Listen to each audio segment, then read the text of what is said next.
प्यारे साथियों, आप सभी का स्वागत करता हूं अपने एमआरएस स्टडी परिवार में। तो डियर आज की इस वीडियो में मैं यहाँ पे बात करने वाला हूँ जियो टेक्निकल इंजीनियरिंग। देखो ये जो जियो टेक्निकल इंजीनियरिंग है, ये बेसिकली सॉइल मैकेनिक्स है ना? सॉइल मैकेनिक्स है, ठीक है, और कुछ नहीं है। जो भी सब्जेक्ट सॉइल मैकेनिक्स में आपने पढ़ा है वही चीज़ें आपको जो है जियो टेक्निकल इंजीनियरिंग में पढ़ना है। जियो टेक्निकल का मतलब होता है जियो मतलब सॉइल का यूज टेक्निकल फील्ड में as a civil engineering point of view से जब कर रहे हैं तो जियो टेक्निकल हमारा ये कहलाता है, क्योंकि जियो का मतलब होता है पूरा, है ना? मतलब पूरा हम लोग पढ़ रहे हैं, जैसे जियो फिजिक्स, तो धरती के बारे में पूरा उसका फिजिक्स का पार्ट कैसे वो संरचना वगैरह हुआ वो। जियोलॉजी, लॉजी का मतलब होता है वो मतलब उसके एक तरीके से स्टडी करना। तो इस तरीके से जियो का मतलब होता है पूरा, और टेक्निकल का मतलब हो गया हमारा जो टेक्निकल आ गया इंजीनियरिंग सिविल के पर्सपेक्टिव से ये। तो ये जो जियो टेक्निकल इंजीनियरिंग सब्जेक्ट है, ये आपका फिफ्थ सेमेस्टर में पढ़ना है। किसमें पढ़ना है? फिफ्थ सेमेस्टर में। अगर आप सेमेस्टर की तैयारी कर रहे हो तो फिफ्थ सेमेस्टर में पढ़ना है। हो सकता है कि यूनिवर्सिटीज़ एग्ज़ाम में अगर आप बिहार के हैं तो आपको फिफ्थ में पढ़ना है, उत्तर प्रदेश में भी फिफ्थ में ही पढ़ना है, वेस्ट बंगाल में भी लगभग फिफ्थ में ही लगभग सॉइल के बारे में पढ़ना है, और अदर यूनिवर्सिटी में अगर आप जाएंगे तो हो सकता है कि आपका अ, या अदर स्टेट के यूनिवर्सिटी में जाएंगे तो हो सकता है कि आपको अलग अलग सेमेस्टर में पढ़ना हो। तो ये जो जियो टेक्निकल इंजीनियरिंग है ना, ये सिर्फ सेमेस्टर पॉइंट ऑफ व्यू से ही नहीं, अगर आप फील्ड में काम करने जाओगे, है ना? क्योंकि आपका डिग्री कंप्लीट होगा, डिग्री कंप्लीट होने के बाद या तो आप गवर्नमेंट डिपार्टमेंट के अंदर काम करोगे या तो प्राइवेट इंडस्ट्री में जाके काम करोगे। तो आप किसी भी इंडस्ट्री में जाके काम करो, चाहे प्राइवेट इंडस्ट्री में काम करो या गवर्नमेंट डिपार्टमेंट में काम करो, आपको जो है नॉलेज होना चाहिए, आपके पास स्किल्स होगा, तभी जो है आप अच्छा कर पाओगे। आप वहाँ पे काम को, चीज़ों को समझ पाओगे। तो ये जो जियो टेक्निकल इंजीनियरिंग है, इसमें हम लोग चैप्टर नंबर 1 या मॉड्यूल 1 हम बात करेंगे। यहाँ पे जो भी चीज़ें मैं बता रहा हूँ, ये चैप्टर और मॉड्यूल ज़्यादा इम्पोर्टेंट नहीं रखता है कि कौन सा चैप्टर पढ़ रहे हैं, कौन सा मॉड्यूल पढ़ रहे हैं। बट इसमें जो टॉपिक पढ़ रहे हैं या जो टॉपिक पढ़ने वाले हैं, वो मोस्ट इम्पॉर्टेंट है। क्योंकि आपसे किसी भी इंडस्ट्री में जाओगे, चाहे प्राइवेट सेक्टर में जाओ चाहे गवर्नमेंट सेक्टर में जाओ, कहीं पे भी आपको ये नहीं बोलेगा कि शियर स्ट्रेंथ चैप्टर आपको पता है कि नहीं है। आपको सिंपली बोलेगा शियर स्ट्रेंथ निकालो या वॉइड रेशियो निकालो, पोरोसिटी निकालो। आपसे चैप्टर का नाम कभी नहीं पूछा जाता है। आपको उस चीज़ों को आता है निकालने, कैलकुलेट करने आता है कि नहीं आता है, उस चीज़ के बारे में आपसे पूछा जाता है। तो यहाँ पे हम बात करने वाले हैं, सबसे पहले इंट्रोडक्टरी पार्ट हमारा होने वाला है। तो सॉइल क्या होता है?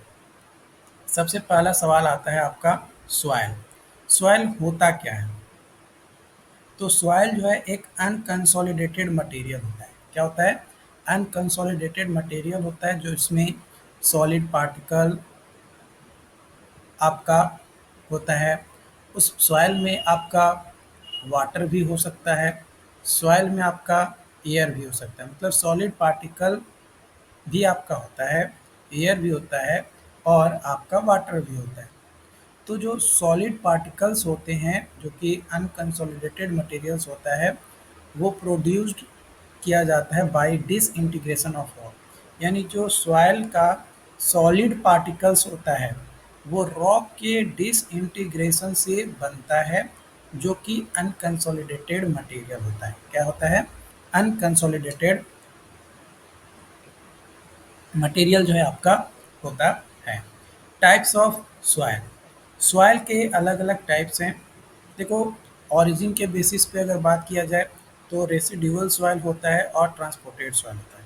रेसिड्यूअल सॉइल कौन सा सॉइल होता है? मान लो कि रॉक हमारा यहाँ पे है ना, और यहीं पे टूट कर छोटा छोटा पार्टिकल जो है इकट्ठा हो गया और फिर से ये रॉक फॉर्म हो गया आफ्टर लॉन्ग टाइम, लंबे समय के बाद।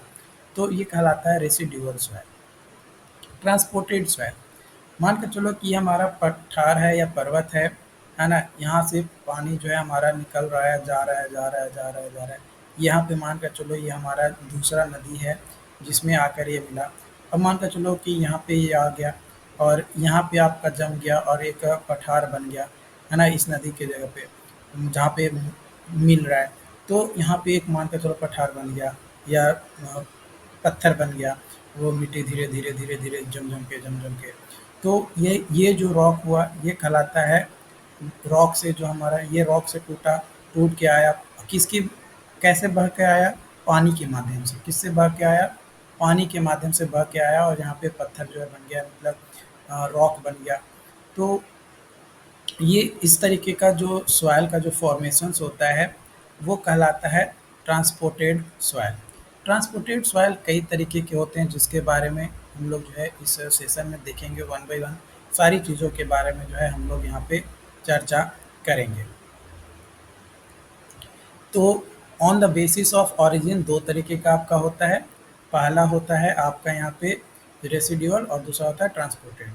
ट्रांसपोर्टेड में aeolian soil, alluvial soil, lacustrine soil, colluvial soil, loess soil, glacier drift, ये सारे टाइप्स होते हैं जो कि क्लासिफाई किए जाते हैं आपके किस, मतलब मोड ऑफ ट्रांसपोर्टेशन क्या है।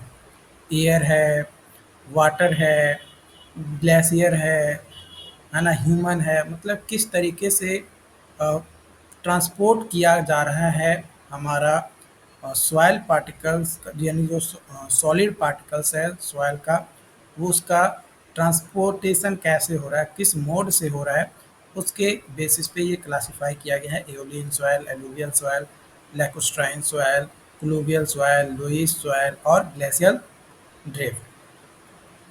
एक और on the basis of ICR के बेसिस पे अगर बात किया जाए, आईसीएआर के बेसिस पे, Indian council of agriculture research के बेसिस पे अगर बात किया जाए, तो alluvial soil, black soil, red soil, laterite soil, alkaline soil या and saline soil, forest and mountain soil, peaty and marshy soil, dessert soil, ये आपके जो है टाइप्स हैं on the basis of ICAR.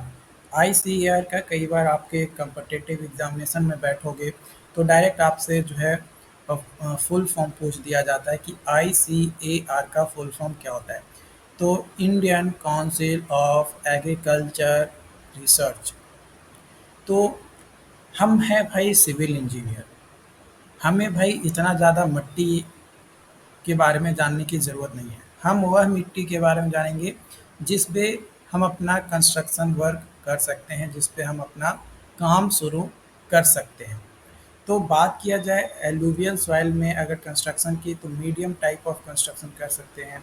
Black soil जिसको रगूर soil भी कहते हैं, इसमें स्मॉल कंस्ट्रक्शंस हम लोग करते हैं क्योंकि इसमें हमारा टाइटेनिफेरस हेमेटाइट होता है जो कि Fe2O3 हमारा होता है। रेड सॉइल में हम लोग हैवी कंस्ट्रक्शन करते हैं और लेटराइन सॉइल में हम लोग जो है हेवी कंस्ट्रक्शन कर सकते हैं। बाकी जो सॉइल है वो ज़्यादा हमारे सिविल पॉइंट ऑफ व्यू से, मतलब अपने कंस्ट्रक्शन पॉइंट ऑफ व्यू से नॉट मोर इम्पोर्टेंस, ज़्यादा इम्पोर्टेंस वो नहीं रखता है ना। लेकिन ये जो चार टाइप ऑफ सॉइल बताया मैं आपको, alluvial soil, black soil, red soil, laterite soil, तो ये जो चार सॉइल हैं टाइप्स के, ये आपके ज़्यादा इम्पॉर्टेंट है for construction point of view. यानी आवर पॉइंट ऑफ व्यू क्या है? सिविल। तो सिविल के पॉइंट ऑफ व्यू से ये हमारा इम्पॉर्टेंट है।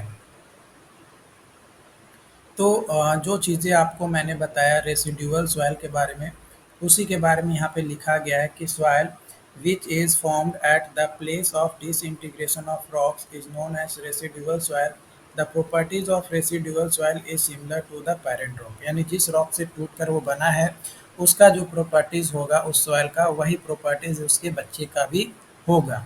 यानी बोला जाता है ना, पेरेंट वाला गुण है अगर आपके पिताजी का बाल उड़ रहा है तो आपका भी उड़ रहा है, तो बोलते हैं कि खानदानी प्रथा है। तो वही चीज़ यहाँ पे भी है, रेसिडुअल सॉइल में खानदानी प्रथा चलता है। तो उसके बारे में आप यहाँ पे लिख सकते हो अपना पॉइंट्स बनाकर।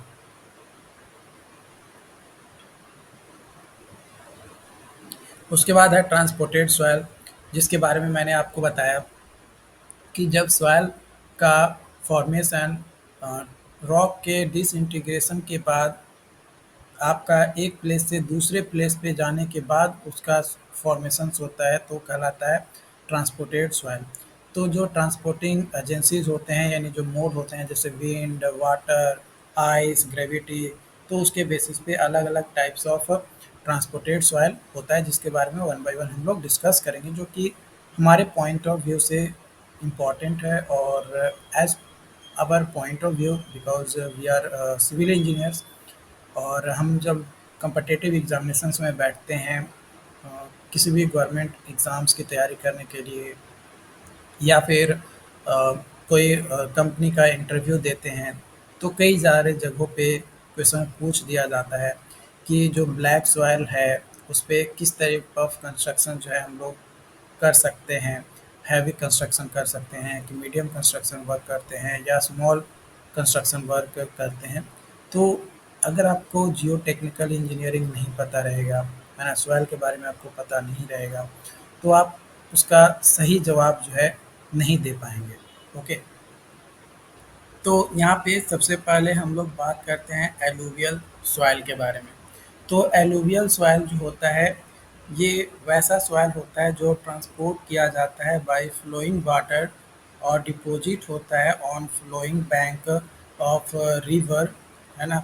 तो इस तरीके का जो सॉइल होता है, फॉर्मेशन जो होता है सॉइल का, वो हमारा होता है एलुवियल सॉइल।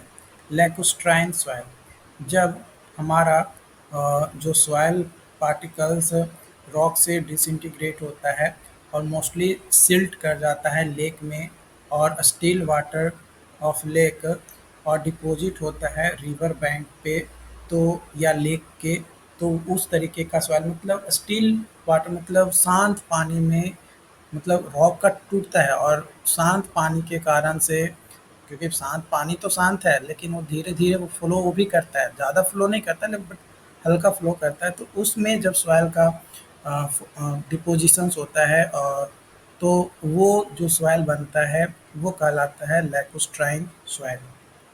मैरीन सॉइल, जब सॉइल में हमारा सैंड, सेड और क्ले होता है और वो सी वाटर के द्वारा फॉर्म होता है या सी वाटर में फॉर्म होता है, तो वो कहलाता है मैरीन सॉइल।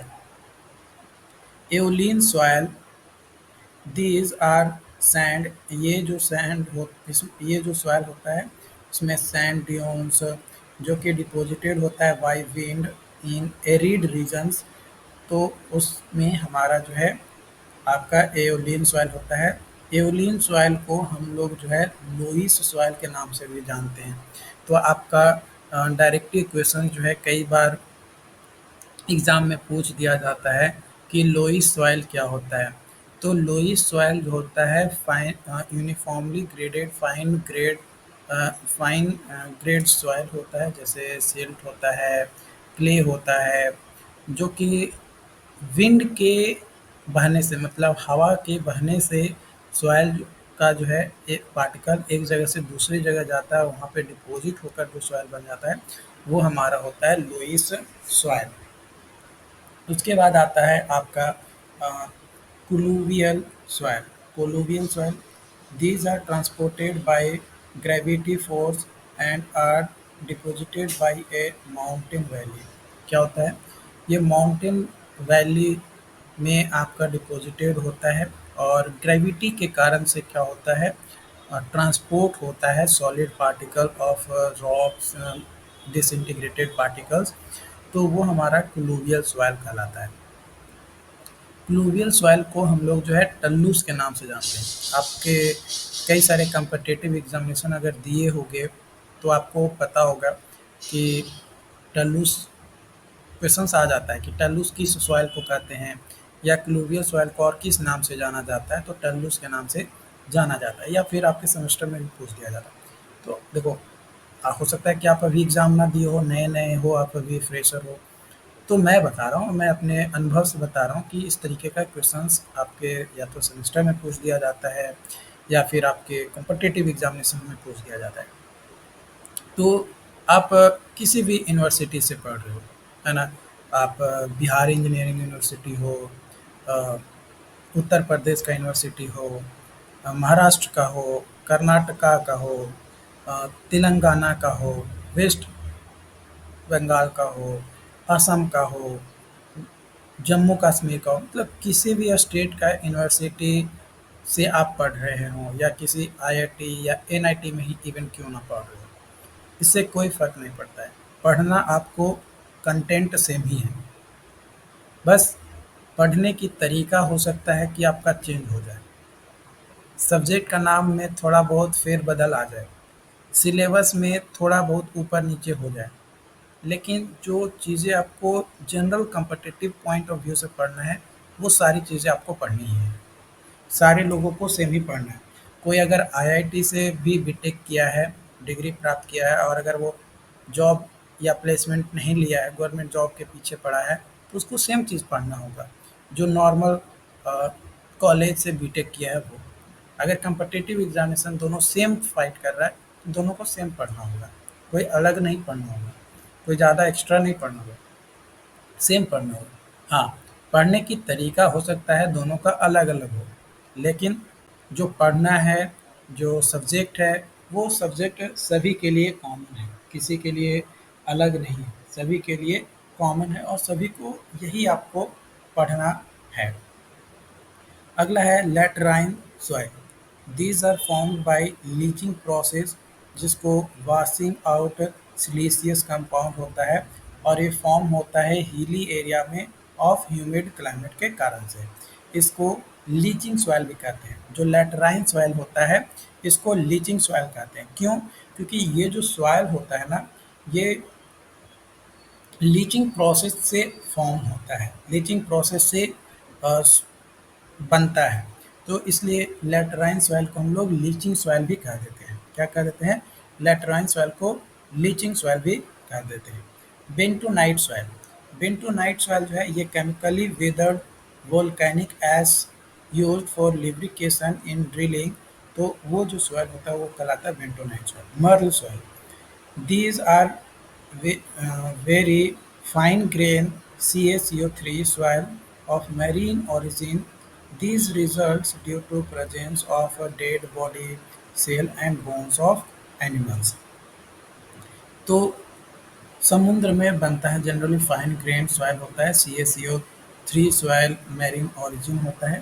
बिकॉज आपको पता है कि समुद्र में डेड बॉडी सेल्स होते हैं या एनिमल के बोन्स होते हैं, तो वो धीरे धीरे धीरे लंबे टाइम के बाद वो क्या हो जाता है, डिकम्पोजिशंस उसमें होता है। डिकम्पोजिशन के बाद वो डिसइंटीग्रेट होता है और छोटे छोटे छोटे छोटे पार्टिकल्स में वो फॉर्म हो जाते हैं।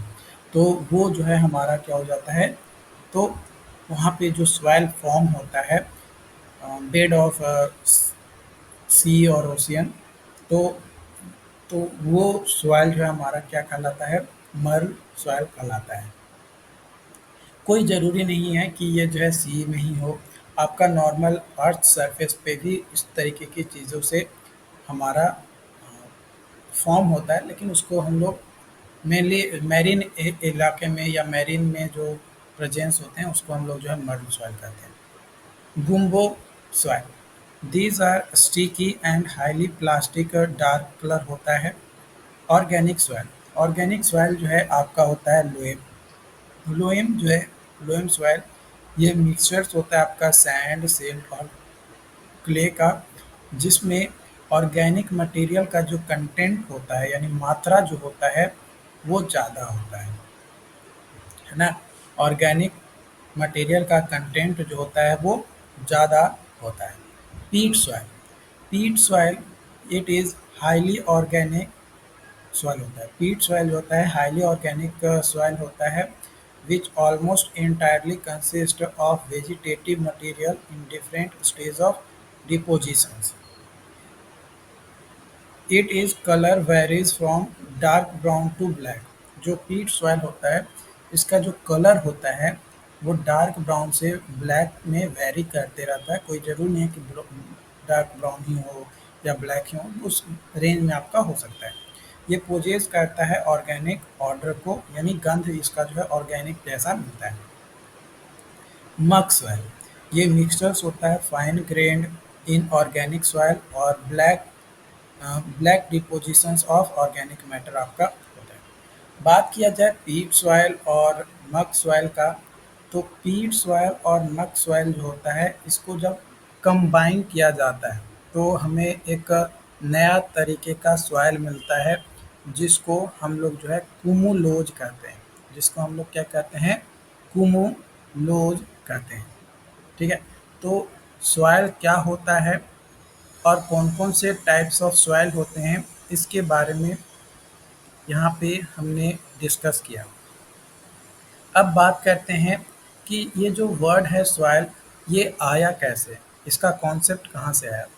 तो जो वर्ड सॉइल है, ये लैटिन वर्ड होता है सोलियम, जिसका मतलब होता है टॉप लेयर ऑफ अर्थ। इसका मतलब क्या होता है? Top layer of earth. तो according to civil engineering point of view, it does not take interest on the top layer of soil on which plants are developed, है ना।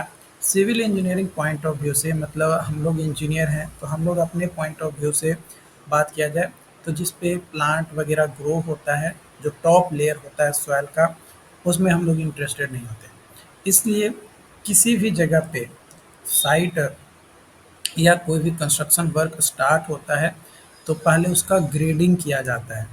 ग्रेडिंग में हमारा ग्राउंड का लेवलिंग आ जाता है। ग्राउंड पे जो टॉप में हमारा वेजिटेटिव मटेरियल्स हैं वो आते हैं, तो उन सभी को क्लीन करना होता है।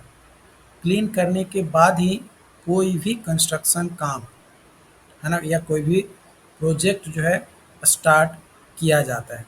If only follow the soil below the ground level, this part of soil is benefit for civil engineering as a construction material और foundation material. All structure such as dam, retaining wall, bridge, ये सारे जो है ultimate rest करता है soil पे ही। उसके लिए सॉइल का जो बियरिंग कैपेसिटी है वो सफिशिएंट होना चाहिए, ताकि जो स्ट्रक्चर के द्वारा लोड लगेगा सॉइल पे या टॉप लेयर ऑफ सॉइल पे, वो बर्दाश्त नहीं कर पाएगा, है ना। जो लोड होगा स्ट्रक्चर का, top layer of soil load नहीं सह पाएगा।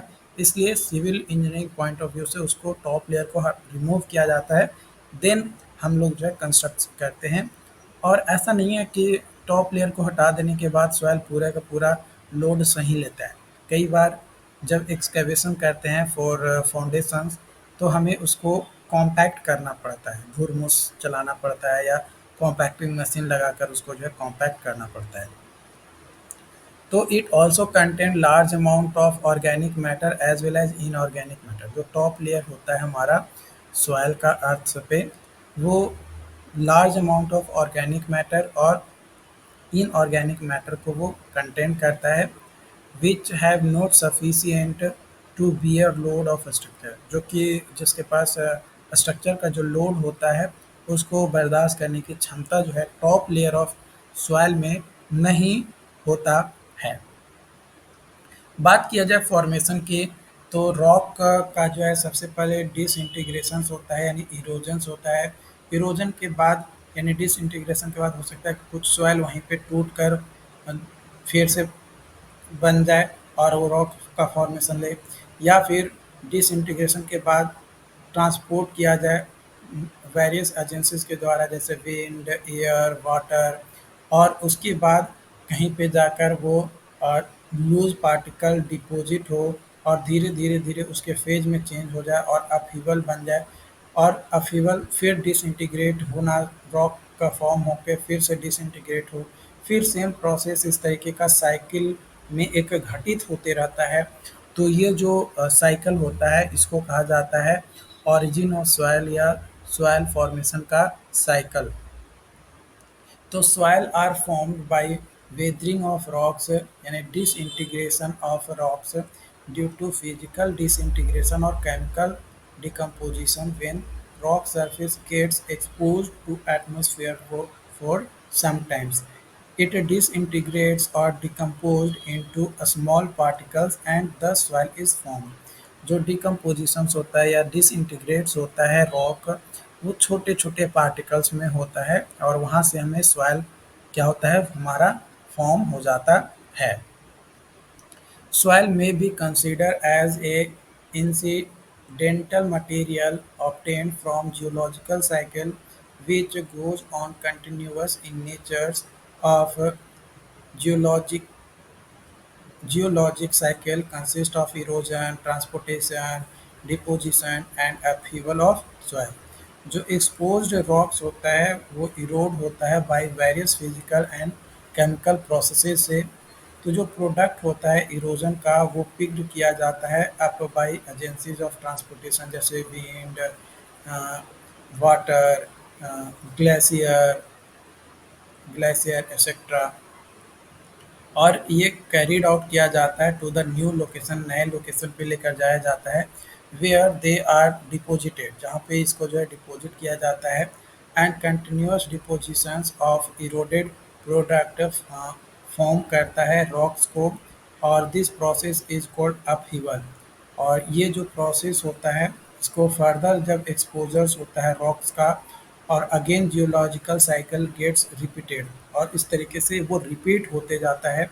Generally soil are formed by either physical disintegration और केमिकल डिपोजिशंस के कारण से हमारा सॉइल का फॉर्मेशंस होता है. केमिकल डिकम्पोजिशंस में बात किया जाए तो जब केमिकल डिकम्पोजिशन या केमिकल वेदरिंग होता है रॉक्स का तो वो टेक्स प्लेस होता है. Original rocks minerals are transformed into new mineral. जो ओरिजिनल रॉक्स या मिनरल्स होते हैं वो ट्रांसफॉर्म हो जाता है आपका न्यू मिनरल्स के तौर पे बिकॉज ऑफ केमिकल रिएक्शन. किसके कारण से? क्योंकि वहाँ पे केमिकल रिएक्शन जो है हमें वहाँ पे देखने को मिलता है इसके कारण से. तो जो सॉइल फॉर्म होता है by chemical weathering does not have properties of parent rock. तो केमिकल रिएक्शंस के कारण से जो सॉइल का ओरिजिनल मटेरियल का जो गुण होता है, प्रॉपर्टीज होता है, वो चेंज हो जाता है क्योंकि केमिकल रिएक्शन यहाँ पे आपको देखने को मिलता है. तो कई सारे केमिकल प्रोसेसेस होते हैं जो कि जनरली अकर होता है इन द नेचर्स, जिसमें सबसे पहला आपका आता है हाइड्रेशन. तो chemical combination of water molecules with a particle substance or minerals is known as hydrations and it causes to change in structures. Soil forming minerals in rocks do not contain water and they undergo hydration when exposed to humid condition up to hydration. देखो hydration में क्या होता है कि soil का जो भी forming minerals होता है वो रिएक्ट करता है पानी के साथ. तो कोई भी पत्थर अगर पानी के साथ रिएक्ट करके और वो टूट रहा है छोटे छोटे पार्टिकल्स में, है ना, या ह्यूमिड कंडीशंस के कारण से, तो वो हमारा केमिकल डिसइंटीग्रेशन या डिकम्पोजिशन हमारा कहलाता है. There are swelling and increase in volume of minerals. These minerals lose their luster and become soft, which further decomposes and soil is formed. है ना, बाद में डिकम्पोज हो जाता है और सॉइल इस तरीके से फॉर्म हो जाता है. जैसे Fe2O3 प्लस 3H2O फॉर्म करता है Fe2O3.3H2O. तो हेमेटाइट जो कि रेड कलर का होता है वो जब वाटर के साथ रिएक्ट करता है तो बन जाता है लिमोनाइट जो कि येलो कलर का आपका होता है. दूसरा है आपका कार्बोनेशन. इस प्रोसेस में क्या होता है कि कार्बन डाइऑक्साइड जो एटमॉस्फेयर में होता है वो रिएक्ट करता है विद वाटर और फॉर्म करता है कार्बोनिक एसिड को. जैसे H2O प्लस CO2 फॉर्म करता है H2CO3 जो कि कार्बोनिक एसिड होता है. और जो फॉर्मेशन ऑफ कार्बोनिक एसिड होता है लीड करता है डिकम्पोजिशन ऑफ रॉक्स और इस तरीके से सॉइल जो है आपका फॉर्म होता है. यानी कार्बोनिक एसिड जो है रिएक्ट करता है रॉक के साथ, यानी रॉक का डिकम्पोजिशन होता है और रॉक और सॉइल जो हमारा यहाँ से फॉर्म हो जाता है. Oxidation. In this process oxygen combine करता है मिनरल के साथ इन रॉक एंड वीक कर देता है, और रॉक जो है डिकम्पोज होता है और सॉफ्ट हो जाता है, जिसके कारण से हमारा जो सॉइल होता है वो क्या हो जाता है, फॉर्म हो जाता है। तो oxidation of rock is similar to rusting of steel. जो ऑक्सीडेशन ऑफ रॉक होता है वो सिमिलर होता है, जैसे स्टील में रस्टिंग आता है एयर में प्रेजेंस होने मॉइस्चर प्रेजेंट होने के कारण से, उसी तरीके से ऑक्सीडेशन ऑफ रॉक भी जो है सेम चीज़ें काम करता है। Solution: some substances present in rocks are directly soluble in water. कुछ सब्सटेंस ऐसे भी होते हैं रॉक में प्रेजेंट जो कि पानी जाते हैं वो जो है पानी में घुल जाता है। तो जो सॉल्युबल सब्सटेंसेस होते हैं वो रिमूव्ड होता है by continuous action of water and rock, so no longer remain solid. कई बार रॉक जो है सॉलिड नहीं रह पाता है, उसमें होल्स वगैरह जो है फॉर्म होते हैं, जिसके कारण से डिकम्पोजिशंस होता है, और डिकम्पोजिशंस के बाद जब छोटे छोटे पार्टिकल में वो बन जाता है तो वो हमारा जो है सॉइल का फॉर्मेशंस हो जाता है। हाइड्रोलाइसिस: ये एक मोस्ट इम्पॉर्टेंट प्रोसेस होता है in chemical weathering. It is due to dissociation of H2O, है ना, H2O के डिसोसिएशन से होता है, जो कि H2O का जो डिसोसिएशन होता है H प्लस आयन और OH माइनस आयन में टूटता है। H प्लस आयन जो है रिप्लेस करता है मेटेलिक रॉक्स को, और सॉइल का फॉर्मेशन होता है, जैसे KAl, है ना, KAl Si3O8 plus HOH form करता है HAlCi3O8 प्लस KOH। तो HAlSi3O8 ये जो है आपका एसिड सिल्क क्ले जो है आपका होता है। इसके बाद दूसरा है फिजिकल डिसइंटीग्रेशन। क्या है? Physical disintegration. तो फिजिकल डिसइंटीग्रेशन क्या होता है? तो इसको हम लोग मैकेनिकल वेदरिंग के नाम से भी जानते हैं, है ना। फिजिकल डिसइंटीग्रेशन को मैकेनिकल वेदरिंग के नाम से भी जानते हैं, या फिर फिजिकल वेदरिंग के नाम से भी जानते हैं। इसमें क्या होता है, टेम्परेचर जैसे ही चेंज होता है ना, तो जो नेचुरल हमारा एग्रीगेट होता है different types of mineral rock का, वो टेम्परेचर के चेंज होने से क्या होता है, रॉक में आपका मिनरल या तो एक्सपैंड करता है या फिर कॉन्ट्रैक्ट करता है। तो इसके कारण से हमारा फोर्स एक्सर्ट होता है रॉक पे, है ना, कॉन्ट्रैक्ट और एक्सपैंड्स के कारण से। तो वहाँ से हमारा जो रॉक्स होते हैं छोटे छोटे पार्टिकल्स में टूटना स्टार्ट हो जाता है, और उस तरीके से जो टूटा हुआ पार्ट होता है छोटा छोटा, वो हमारा क्या कहलाता है, सॉइल। तो सॉइल इस तरीके से आपका फॉर्म होता है। फोर्स ऑफ फ्रीजिंग वाटर: कई बार क्या होता है कि बरसात के टाइम में पानी जो है पत्थर वगैरह के आसपास जम जाता है, और वो धीरे धीरे रॉक के अंदर जो है चला जाता है ना। और बरसात के बाद आपको पता है कि ठंड आता है, तो ठंड में क्या होता है कि वो जम जाता है। ठंड में जो पानी होता है वो छोटे छोटे जो पोरस पार्ट होता है रॉक का, उसमें जम जाता है। क्यों जम जाता है? क्योंकि ठंडा का मौसम आ जाता है। तो due to expanding nature of ice large stress develop, और ठंडा होने के बाद उसमें आइस के फॉर्म में वो कन्वर्ट होता है, और आइस के फॉर्म में जैसे ही वो कन्वर्ट होता है तो उसका नेचर्स होता है कि लार्ज स्ट्रेस, मतलब एक्सपैंड होना स्टार्ट करता है। तो एक्सपैंड होने के लिए उसको जगह नहीं मिलता है, तो जब जगह नहीं मिलता है तो रॉक पार्टिकल पे लगाता है स्ट्रेस या लगाता है फोर्स, और उसके कारण से रॉक में डिसइंटीग्रेशन होता है, और डिसइंटीग्रेशन होने के बाद जो छोटे छोटे पार्टिकल्स बने वो हमारा रॉक का फॉर्मेशन हो जाता है। कई बार आप देखे होंगे कि रॉक के जो पोरस पार्ट होते हैं उसमें आपका प्लांट्स जो है ग्रो हो जाता है ना, यानी रूट्स चला जाता है पेड़ का या ट्रीज का। तो उसके कारण से रॉक में स्ट्रेस डेवलप होता है और रॉक को जो है तोड़ देता है। तो वहाँ से भी जो है डिसइंटीग्रेशन हमारा हुआ रॉक का, तो उसके कारण से जो छोटे छोटे पार्टिकल्स आपके बने वो हमारा सॉइल का फॉर्म इस तरीके से हो जाता है। इसके अलावा आपका आता है यहाँ पे एब्रेशन। क्या होता है? एब्रेशन। तो due to action of different weathering agencies like running water, wind, glacier, earthquake effect, etc. The disintegration of rock occurs and soil are formed. तो कई सारे वेदरिंग एजेंसीज होते हैं जैसे running water, wind, glacier, earthquake effect. तो इन conditions के कारण से जो सॉइल छोटे छोटे पार्टिकल्स में टूट जाता है, तो वो हमारा उस तरीके से भी जो है रॉक का डिसइंटीग्रेशन होता है और सॉइल का फॉर्मेशन हो जाता है। तो यहाँ पे हमने जो है इंट्रोडक्टरी पार्ट मैंने बताया कि सॉइल क्या होता है, कितने तरीके का होता है, कैसे सॉइल का फॉर्मेशंस होता है, फिजिकल वेदरिंग में कौन कौन से फैक्टर्स आते हैं, केमिकल वेदरिंग में कौन कौन से फैक्टर्स आते हैं, कैसे वो अफेक्ट करता है, कौन कैसे केमिकल रिएक्शंस होते हैं। इन तमाम पॉइंट्स के बारे में मैंने आपको यहाँ पे डिस्कस किया। उम्मीद करते हैं कि ये जो चैप्टर्स है था मतलब इंट्रोडक्टरी जो पार्ट था, ये आपको समझ में आया हो।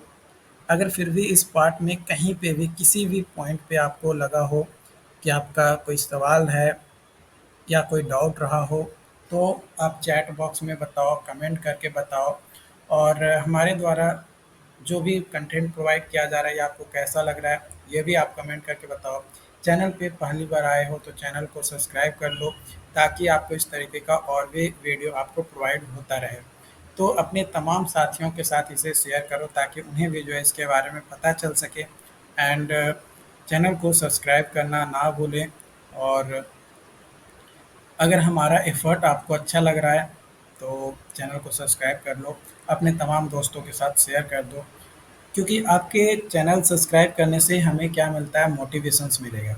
और जब हमें मोटिवेशंस मिलेगा तो आपको और बेहतर से बेहतर कंटेंट हम आपको टाइम पे प्रोवाइड करेंगे।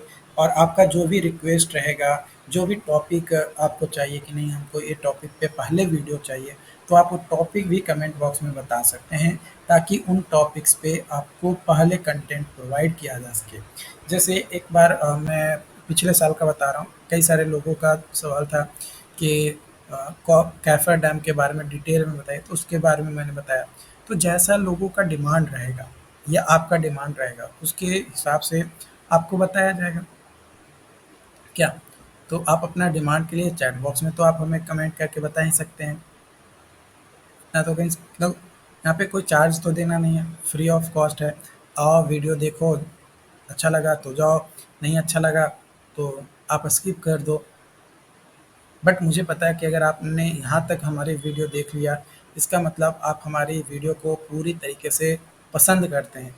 तो जब पूरी तरीके से आप पसंद करते हैं, पूरा वीडियो आपने देख लिया, तो फिर थोड़ा-सा सपोर्ट करने में क्या जाता है, बस लाइक बटन है, लाइक बटन कर दीजिए, सब्सक्राइब करने के बाद बेल आइकन दबा दीजिए और अपने दोस्तों के साथ शेयर कर दीजिए। यही 3 काम तो आपको मैं बोल रहा हूँ, जो कि आपके लिए 5 मिनट का काम है या इवन उससे भी कम का टाइम है। 1 सेकंड लाइक बटन पे क्लिक करने में, 5 सेकंड शेयर बटन पे क्लिक करके शेयर करने में और 10 सेकंड आप सब्सक्राइब करके बेल आइकन दबाने में। तो मतलब 1 मिनट का है, लेकिन मैं फिर भी आपको बोल रहा हूँ 5 मिनट का काम है। 5 मिनट में आप इसको आराम से कर सकते हैं। ओके? बाकी जो भी अपडेट्स होंगे आप लोगों के साथ शेयर किया जाएगा। अगली जो टॉपिक होगी उसमें क्या पढ़ाएँगे, वो अगले वीडियो में मिलते हैं। बट अगर आप हमसे कनेक्टेड रहना चाहते हैं, तो आप हमारे टेलीग्राम पे आप हमें जोड़ सकते हैं। AMRS स्टडी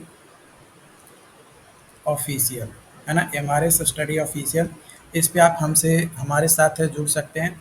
और अपना जो भी आपका नोट्स वगैरह है, कुछ नोट्स वगैरह इस पे भी आपको प्रोवाइड किए जाते हैं। प्लस जो भी अपडेट्स होते हैं यहाँ पे आपको शेयर किया जाता है, ताकि आप उससे ज़्यादा से ज़्यादा चीज़ें जो है सीख सकें, समझ सकें। ओके? तो मिलते हैं नई वीडियो में। Thank you.